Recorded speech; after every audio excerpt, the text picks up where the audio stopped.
Hello there, welcome to the 40 Plus Woman with Busola Jegede. I am Busola Jegede and I'm passionate about women. It's my pleasure to come to your space again with another interesting topic for every woman, and especially the woman who is in that age bracket 40 plus. Now, today's topic promises to be mind-blowing and table-shaking. You know, as women, when we grow older, our priorities change, our concerns also change. And there has been an increasing concern for the mental health of everyone. But specifically, we want to talk about the 40-plus woman and her mental health. You know, women typically have a lot of people in their sphere of influence. And we worry about so many people and so many things. And as we grow older, all these things take a toll on our health, and particularly on our mental health. What are those changes that happen in the life of a woman? What are those things that put pressure on her? How can she recognize the signs? And beyond that, how can she prevent herself from going downhill? We have seen so many women under pressure in marriage, under financial pressure, parenting, and people have different thresholds that they can bear. And so many people have been pushed beyond their threshold. And this has led to so many things. Today on the broadcast, we have a specialist, a mental health doctor, a psychiatrist to be specific, who is going to talk to us. He's got loads of experience in these matters. He has been consulting in one of the big hospitals in Nigeria, West Africa. And right now he has his own practice. He's somebody that we've been on the journey of women. I've had to refer some people to him that I met in the course of dealing with women. And it's my pleasure to introduce to you today Dr. Otefe Edebi of Grace Hill Place Hospital.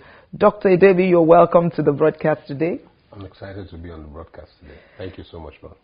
So, mental health, it's such a big topic right now. Yeah. And we are seeing so many problems, drug addiction, we're seeing suicide, so many depression. These are real issues in this time that we are forced to pay attention to, because hitherto people had swept them under the carpet, going through a lot of pressure. Many people have caved in, many try to cope. So for a woman, especially a woman who is growing older, what can be the mental health challenges that she may likely face? Okay, thank you for the question. We're talking about the 40-plus woman. According to Erickson, his theory about psychological development, meaning that the stage of development at 40, both for men and for women, is that stage where we talk about something called generativity versus stagnation, where it's a phase where you are thinking about family and work. How can I contribute? How can I leave some form of legacy to my children, to the next generation? You want to contribute at that stage. That's what really matters to you. In the earlier stage of life, that's not really like a major part of what you are dealing with. And then also with that same phase, that phase is called the midlife phase. And then afterwards the popular midlife crisis. The midlife phase and the older phase. And after that you start talking about did my life count? And then you can't talk about your life counting without talking about how you defined yourself in that phase of life. So if at that phase of life maybe your dream has been to have a stable relationship, and in that phase of life you begin to have some form of crisis, because most people in that phase of life not everyone have already somehow established some form of relationship. Either they've established a relationship that did not work out, or a relationship that's thriving, or they've had several disappointments and they're coming to that phase, 40 plus, like they say. And then societal pressure. There's this saying, a fool at 40. The fool forever. So there's so much pressure at that stage. You are trying to deal with family. You are trying to deal with your children. You are trying to deal with relationship. You are trying to deal with your finances. So no wonder people literally have a crisis period in their life. And you are trying to make meaning in terms of contributing back to life. Because one major thing that makes for happiness in life is not just how much you make, but how much you contribute. So you can imagine being in that phase of your life and you are struggling with, am I making a difference? So a mother who struggles with in that phase, you are thinking about your children, and maybe your children begin to deal with some form of one vice or the other, or they are going through their own challenges. That becomes how you define yourself. You define yourself as a mother, or you may have defined yourself as a good woman or a good wife, and then you're having crisis in your marriage. You have all sorts of losses going on, or all sorts of threats going on in that phase. That's also a phase where younger people are coming into the workplace and your position is being threatened. You are now being referred to as the popular old school. So there's a lot. And then you may also have a spouse or a boyfriend or a partner or whatever that you are struggling with in terms of keeping up with his desires. So once upon a time you were young and the desired one. Now you are struggling with all of that. And there may be adultery. Yeah. So and you issues. may be competing with much younger ladies in your space and all of that. So it's a lot that people get to deal with in that stage. And it's important to know that, because mental health is not just when you lose it. It's like a spectrum. When you talk about mental health, you're talking about your capacity to cope with the stresses of life. You're talking about your capacity to optimize your potential. And you are also talking about your capacity to contribute to your community and to work effectively. It's not just about the presence or the absence of illness. So the person may not necessarily be ill, but it may begin to affect their quality of function. Wow, thank you so much. Hello there, my name is Busola Jegede. I am a John Maxwell certified coach, a consultant, and a chartered accountant. For over 15 years, I've been working with women, helping them to discover their purpose, their vision, holding their hands, seeing them through turning their visions to profitable ventures. And it will be a delight to work with you. Do you feel unfulfilled? Do you feel that there is more to your life? Do you have a story to tell, a book to write, a vision to birth? Are you over 40 or 50? I can assure you that the second half of your life can be better than the first half. Why don't you sign up for my one-on-one coaching session or a strategy session? It will be a joy to work with you to reinvent yourself, to birth a new you.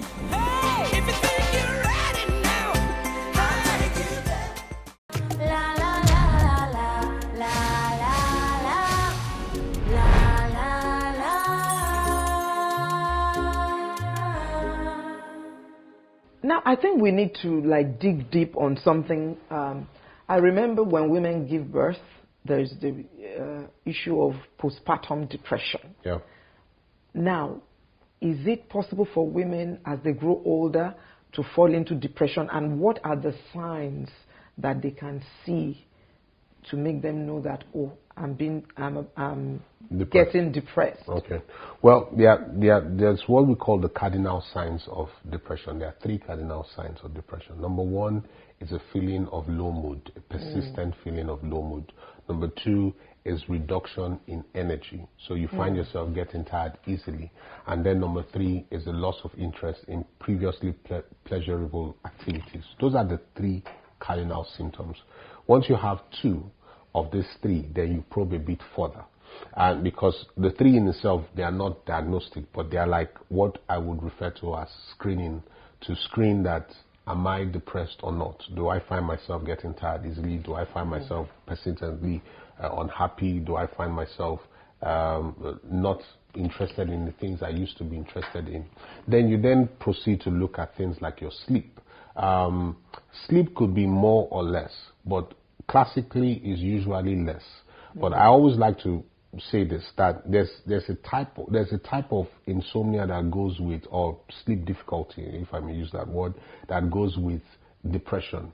For depression, you have the person not finding it difficult to fall asleep, but then they find it difficult to stay asleep. So they may easily fall asleep, but then wake up after a few hours and then can't go back to bed. But as against anxiety, if someone is dealing with anxiety, what you will normally have is the person will find it difficult to fall asleep. So you find the person saying, I'm struggling at night to actually sleep. So anxiety, so events of life can be either threatening or perceived, let me use that word, perceived as threatening or as a loss event. So if someone sees it as a loss event, or he finds himself in an event that he perceives as a threat event, he can experience both anxiety and depression. So they kind of go hand in hand. So you could have also someone struggling with both falling asleep and staying asleep. But apart from that, then you could also have a sense of guilt with depression, a feeling of could be guilt of the past, of making your choices. It could be things that you did, regrets, If someone finds himself always feeling that way. And then the person may have a pessimistic view of themselves, just feels like, I'm not good enough. And sometimes the things that you have heard over through life begins to kind of play out again. Maybe I'm not good enough. Maybe that's why I'm at this stage. You are hearing that from your office, you are hearing that from the workplace, you are hearing that, you are even hearing that from society. You're trying to deal with your children. I remember someone saying to me, please do a video on telling the parents that it's not your fault if your child begins to abuse drugs, because society is not necessarily kind. Yes, they are not necessarily that kind. You've not been a good parent, and maybe you've not been present. You are trying to build your career at the same time. You are trying to be a mother, and so you may feel an overwhelming sense of guilt. Then also you may find yourself always crying. If you find yourself just tearing up at the slightest thing, you're tearing up. These are some of the signs that you look out for. And a feeling of like hopelessness, a feeling like some concept of something called the learned helplessness, where you feel like there's nothing I'm going to do that will make any difference. There's no need to even try. And sometimes it even plays out in us becoming, sometimes it's very positive. I'm a believer, but sometimes it even plays out in, I'm going to just leave it to God. There's nothing I can do to change it, so it may play out like that, So those are some of the things that people need to look out for. Wow. Something that, as you were talking, and I just see women in this space, because that feeling of worthlessness, because the role of women, especially in families where women have lived their lives for others. Yeah, that's true. Maybe they have a husband who has a good career, they pour themselves into their children, and they just get to this point and feel, what happened to me? Maybe I gave up my career, or look at me, I'm 50, I'm 55, I've not done anything. And that feeling of worthlessness now comes in, which can lead to depression. So how can somebody free her mind from that? I think more than anything, this is a phase of your life where you should invest in becoming what I would call self-aware, because with depression, often people, and this is where sometimes having connections that you can be real with, because sometimes we go through life, and even in this phase of life, we are still not real with ourselves, because we are trying to keep up with the Joneses, we are trying to meet up with everybody's expectations of us. So having some form of connections that you can have good feedback. I'm putting it in very simple terms before we go to complex, like going to see a psychiatrist and then taking medication and all that. Having good connections can keep you really grounded and sane in a time like this, because there's something about connections. It tells you, I'm not alone. this feeling that I'm experiencing, I'm not alone. Because sometimes we think it's personal. You think, it's good when you not good in a good, but it's good when you know that, okay, so you have this kind of challenge too. I'm not alone. And then you talk to each other, as long as it's good friendship, not competitive friendship. It's complementary kind of friendship. And the other thing is just being self-aware, which comes from connections, and then being more informed by watching things like this, knowing the signs, knowing the signs. It's very important to know the signs. And it's also very, very important in a time like this, or this phase of life, to take good care of yourself. I always say that one of the most selfless things you can do is to sometimes be selfish with yourself. Because as the woman, like you mentioned, the woman is designed to care for everybody. She's caring for her children, she's caring for her husband, she's caring for her parents. She cooks for everybody, but never eats. Yeah, she's expected to care for her parents also. The male child cares less for his parents, but the female child still has to care for her parents and care for her home, her current home. So sometimes you need to take out time to just care for yourself. And it requires you to be intentional, because people are waiting for that perfect time. There's this saying that he that observes the wind will not. So you are waiting for that perfect time when everything will be perfect. Okay, then you take your it will not. You may not see happens. Wow. Awesome. We're just going on a short break right now. We've been talking about the 40-plus woman and her mental health. See you in a bit. P1 Premium presents to you Premium Vintage Gardens, located at the heart of Ibejuleki by Lakowe Golf Course. It has an excellent title of CFO and governor's consent, 100% dry land, and built-up neighborhood. Sizes and prices include 6.250 million for 300 square meters. A 450 square meters goes for 9,375,000 naira. The 600 square meters goes for 12,500,000 naira. Estate feature, gated and secured environment, perimeter fencing, good road network, gardens and landscaping, prompt allocation, neighborhood, Novera Shopping Mall, and Corona's Grove, Lekki. Other estates from P1 Premium includes Imperial Estate, Jikoyi, Abuja, Imperial City Estate, Asaba, Imperial City, Warri, Imperial City, Port Harcourt. For more inquiry, visit our website www.p1premium.com or call us on 0033117277 or 08052928259. Welcome back. This is the 40-plus woman program. My name is Busola Jegede, and we've been talking about the 40-plus woman and her mental health.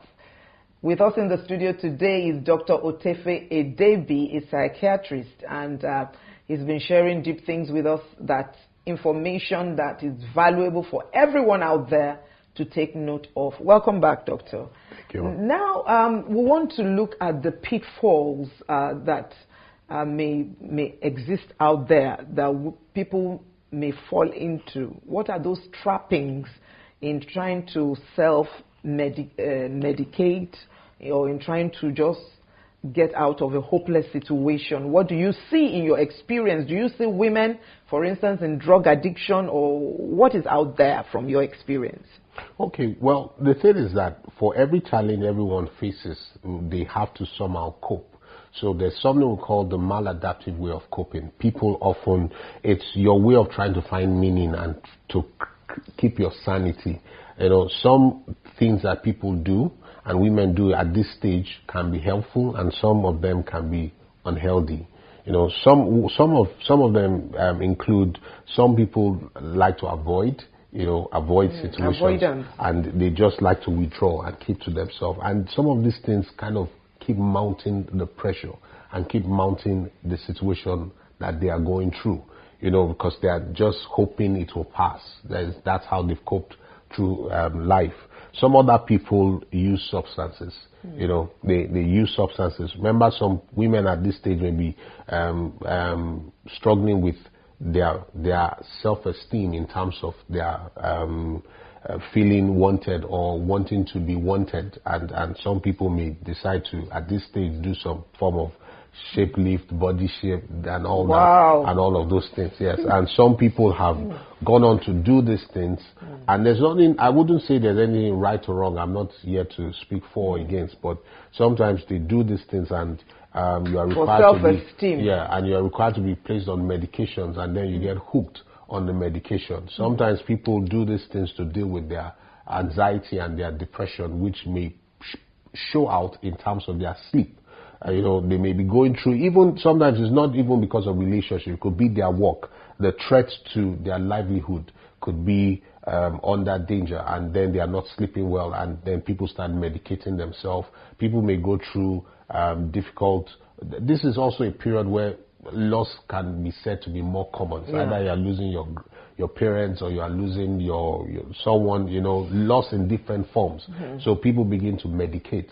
Now, those things have the potential. Some of these things that people use, from alcohol to different kind of drugs, sleep pills, they can look harmless, but they end up creating another kind of problem. Which kind of also once again brings me to that point where I would say there are three major things that I always encourage as far as your mental health is concerned. Number one, which I mentioned earlier, is connection. Connection is, you cannot overemphasize connection. Connecting with people, connecting with a therapist sometimes. So connection can be, and sometimes connecting with even a mentor. Because what you are going through, someone has gone through it yes, before. exactly. You are not alone, and someone has dealt with that kind of situation. You are not you didn't invent life. There's nothing new under the sun. So connecting with the mentor, connecting with your peers, connecting, sometimes also just being of help to somebody else can make you find some form of meaning to your life. The second thing is information. Be informed as far as your mental health is concerned. We are no longer living in the age where things are mysterious. You can go on the internet, you can find out, you could connect with a therapist, and talk through these processes. And the third thing is what basically I would refer to as meditation. The grounding yourself spiritually. You cannot talk about your mental health without talking about your spiritual health. That is kind of connected. This is, research has shown that again and again, that depending on your spirituality, I'm not about religion now, I'm not about being religious, but having some form of connection and faith has been shown by research to be protective, especially when it comes to things like depression and anxiety. So those things are things that you want to consider clearly, at that phase of your life, as things that can protect your mental health. Very, very informative. And I'll be taking your closing thoughts on how we can position ourselves. You've mentioned connection, and you've also mentioned faith.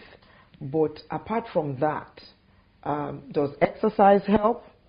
Yeah, clearly. Physical exercise? So your physical health and your mental health they kind of go in both directions.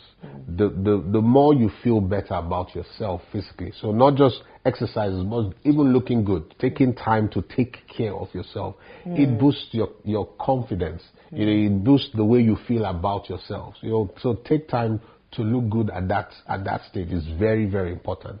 Physical exercise generally just helps your well-being. It helps you to move faster, think faster, feel healthier, and because also 40 is a very significant age in terms of your physical health, because at that age you start having physical issues. So you want to pay attention to your diet, you want to pay attention to your mobility, that's your exercise and all of that. You want to pay attention to all of that. It impacts on your mental health.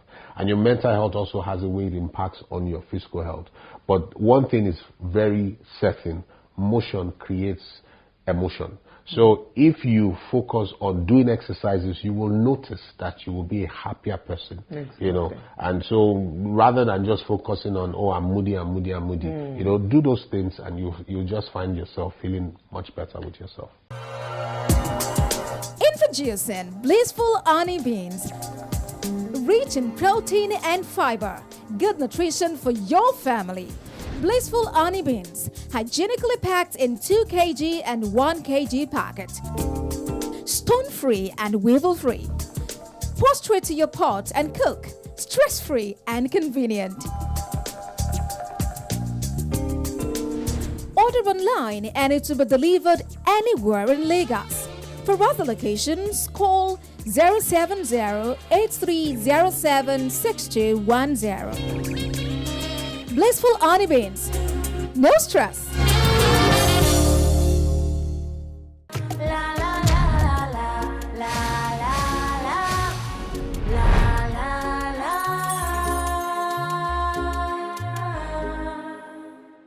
In closing, how can a woman deal with marital pressure and parenting pressure? Well, that's like a tricky question if you ask me. How do you balance life? It's easy for one to talk about balancing, but in practical terms it can be difficult. But I would say that take out time to put structures and be organized, because one of the things that causes stress is disorganization. So you want to be intentional about organizing your life. But I would also, even though we're talking to the women, I would want to encourage the men to be there for their women. Yes, to be there. Yeah, a lot of stress from marriage has affected a lot of women, and I just want you to say a word that can help them. Maybe don't put all your mind, detach your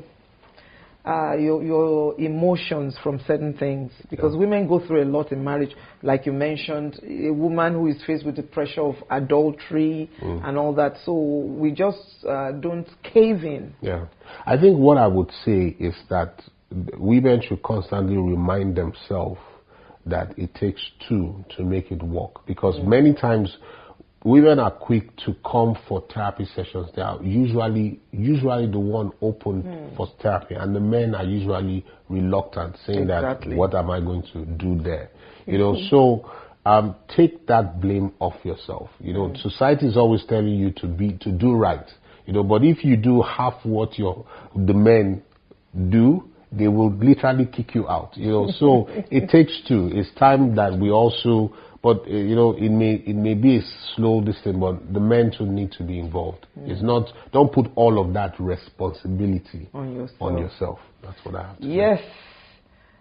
So much to talk about, Doctor. I'm sure we'll do another session sometime. It's been a wonderful time of sharing on the 40-plus woman and her mental health. I must say very big thank you, Dr. Edebi. And for those out there, we've been talking about mental health, and we know this is a very, very critical issue that we all need to look into. The conversations continue on our Facebook page, the 40-plus woman Facebook group. You can join, and also we're on Instagram, the 40-plus woman, or you can follow me at Jegede Busola. Until the next time we come your way with another sizzling episode, I am Busola Jegede, and I'm passionate about women. See you again. La, la, la, la, la, la, la, la, la, la. Wow, what a wonderful time we've had with the mental health doctor today. Remember what he said. As a woman, don't feel guilty about everybody's failure in your family. Don't carry the burden of that guilt. Remember to have a strong connection with everyone around you. Have a support system. And of course, the doctor said we should watch out for signs of depression or suicidal feelings. Don't feel worthless. Don't have low self-esteem. Remember to reach out if you need help. Don't just stay there. God bless you. And see you next time on the 40-plus woman with Busola Jegede. Like a diamond in the rough, you were built up to be tough. You were blessed beyond the curse by the power of the curse. So don't give up.